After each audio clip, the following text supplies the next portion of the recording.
पानीपत के नोरथा गांव में साधु बाबा की हत्या करने वाले आरोपी को सीआईए 1 की टीम के द्वारा गिरफ्तार किया गया है। जी हां, रविवार के दिन नोरथा गांव के अंदर साधु बाबा सत्यनाथ की गला रेतकर हत्या कर दी गई थी, जिसके बाद में पानीपत जिले की सीआईए 1 की जो टीम है इस मामले में गहनता से जांच कर रही थी। और गांव के अंदर जब सीआईए की टीम के इंचार्ज सब इंस्पेक्टर संदीप ने लोगों से बातचीत की तो उस वक्त पुलिस को कुछ सूत्रों के हवाले से, मुखबिर के हवाले से सूचना मिली कि बाबा के पास गांव का ही रहने वाला संदीप जो है वो नशा करने के लिए आता था। और पुलिस के द्वारा संदिग्ध संदीप को हिरासत में लेकर पूछताछ की गई, जिसके बाद संदीप ने हत्या की वारदात को कबूल किया। और उसने बताया कि पुलिस पूछताछ में हत्यारे संदीप ने कबूल किया है कि उसने बाबा की गला रेतकर, चाकू से गला रेतकर हत्या की है। और गला रेतकर हत्या करने के पीछे का कारण उसने बताया है कि वह अक्सर नशा करने के लिए बाबा के पास जाता था और बाबा वहां पर आते जाते हुए लोगों से पैसे जो है प्रसाद देकर कुछ पैसे कलेक्शन करता था और उसी पैसे में से कुछ पैसे नशा करने के लिए संदीप को देता था। लेकिन पिछले कुछ समय से संदीप और साधु बाबा के बीच में कुछ अनबन थी और जिसकी वजह से बाबा सत्यनाथ ने उसे आरोपी संदीप को पैसे देने बंद कर दिए थे। और उसी बात की रंजिश रखते हुए संदीप ने रविवार की सुबह के वक्त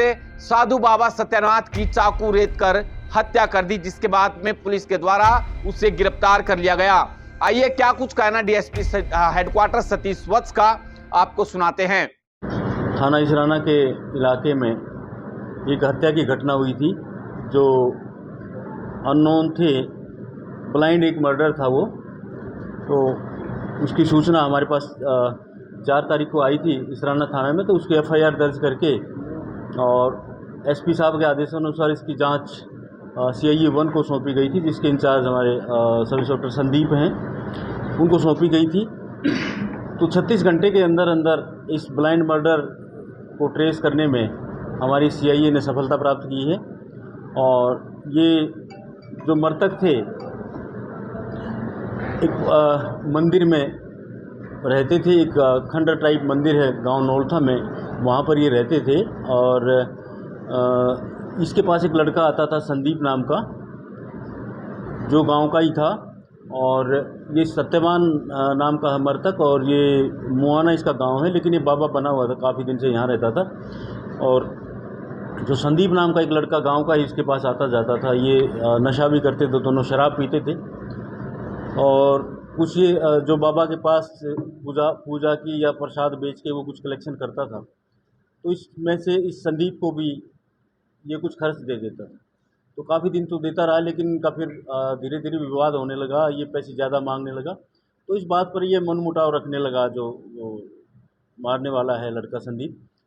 तो इसी बात की रंजिश रख के 3 तारीख की रात को इन्होंने पहले तो शराब पी और फिर जब नशे में थे दोनों, तो इसने जो चाकू रखा था, पहले हाथापाई हुई है इनकी दोनों की, और फिर चाकू वहाँ पर रखा हुआ था, चाकू से बाबा की गर्दन पर वार कर दिया, उसकी गर्दन को काट दिया और बाबा वहाँ पर उसकी मृत्यु हो गई।